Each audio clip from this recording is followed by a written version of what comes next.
Pagod tayo guys, pero worth it. Worth it ang gawin. Worth it. Feeling ko ito na yung pinaka-peak na oras. Dami ng tao eh, bakit ako?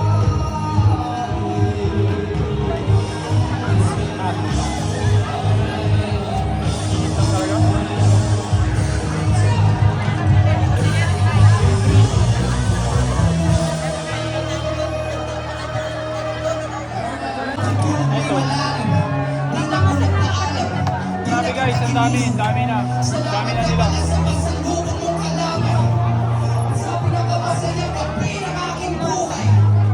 Namamanit na yung pa ako. Guys. Pero laban pa din.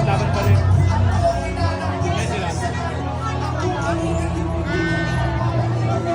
Ano yun tayo? Shout out. Shoutout po sa kanya. No. Sarap na rin.